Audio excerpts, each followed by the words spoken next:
is Joel from UTJ Academy of Music, and for the next 2 to 3 months, I'm going to be drilling us on music theory. We are going to be looking at what music theory is, the importance of music to us as human beings, and the importance of music to us as musicians.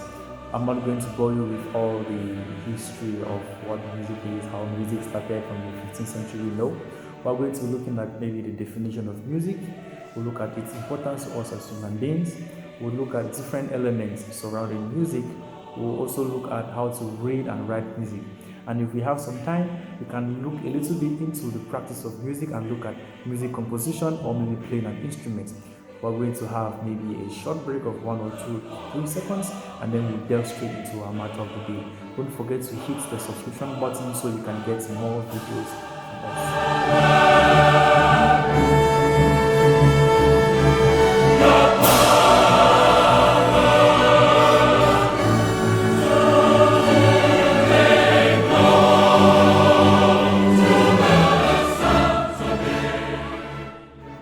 Welcome back. So, we'll take a brief introduction of what music is all about. One good thing we have to note is that when music hits you, you feel no pain. Music is one of the greatest creations of man through God, and it's one of the best gifts God has given to man. It touches the soul and helps man to manifest unspoken desires and humanity in him. Now, the concepts and rules that make up music theory are very much like grammatical rules that govern written and spoken language. Just as being able to transcribe language and make it possible for people far away to hear conversations and stories and understand them, that is also how possible it is to transcribe music and make other musicians to read and play very, very complex compositions as well as very, very easy compositions, exactly as the composer intended. Learning to read music is almost exactly like learning to write or learning a new language, to the point where a fluent person can hear a musical composition when reading a piece of music. There are many people in the world who can't write or read music, but they still communicate their thoughts and feelings verbally just fine. There are others who are very fluent and self-taught musicians. They can read and write music and find the whole idea of learning music theory very, very interesting. However, just like the educational advantages that can come with learning and writing or reading and writing music theory can also help musicians learn new techniques, perform unfamiliar styles of music, and develop the confidence they may need to try new things. Now, we'll try to look at different definitions of music. Before we go into the definition we're going to be using all through our training, it's important to note that music could be defined individually according to how you feel. The way you feel about music is not the way I feel about music. Therefore, the definitions are going to be different. As a matter of fact, music is one of those arts which does not have any particular definition because it deals with feelings. We have had many definitions of music, as is the food of love, it's the brandy of the damned. Others have even said music is sounding mathematics. These are all very, very beautiful definitions, but they go according to how you feel and what you feel about music. But for the sake of this training course, we're going to use a standard definition. And the definition we're going to use is music is a combination of words, sound, silences that follow a particular pattern and which sounds pleasing to the ear. A combination of words, sound, silences following a particular pattern and sounding pleasing to the ear. Now, it's true we can say this does not actually cover music in its entirety, but at least it touches the few points which we are going to be dealing with in the course of our training. Now, let's get straight to the explanation of the definition we have just had. We said it's a combination of words. What are the uses of words? When you speak words, you are communicating a message to someone who is listening to you. Therefore, in music, when you voice out words or when you perform, you should voice out words which someone is able to listen to and understand. Sound. Music, this particular aspect of music, sound, has to do with both choral and instrumental music. Whether you're singing or you're playing an instrument, sound is being produced. The next part, which is silence. Imagine a scenario where a choir maybe will be singing non-stop with no rest. Choristers will get tired, others will collapse because of lack of air. Also, in an orchestra, or maybe an instrumentalist is playing continuously non-stop, it's going to be very, very boring to listen to. Therefore, the use of silence is one, first of all, to have a breathing space after a long passage, after a long moment of singing. Also, to have a breathing space after a long moment of playing an instrument.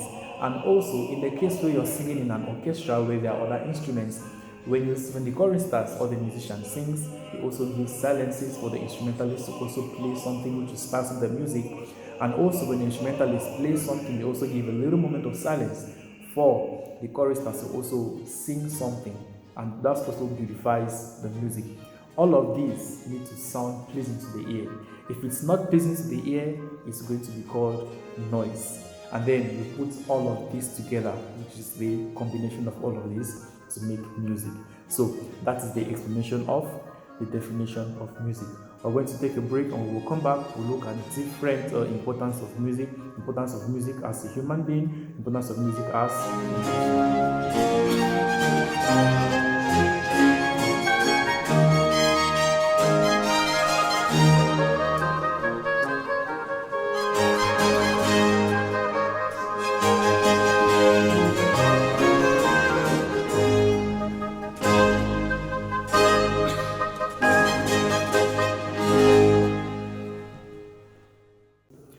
Welcome back. So far we have been able to look at a brief introduction to what we're going to be doing throughout this training.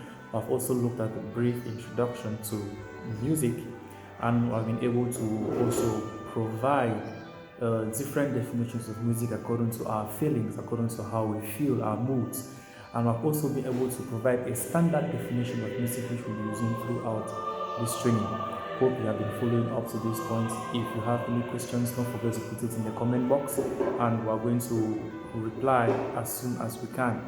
Now let us look at importance of music. Music has different importance in our lives as human beings and in our lives as musicians. The effect of music in man is one of the things that separates man from animals.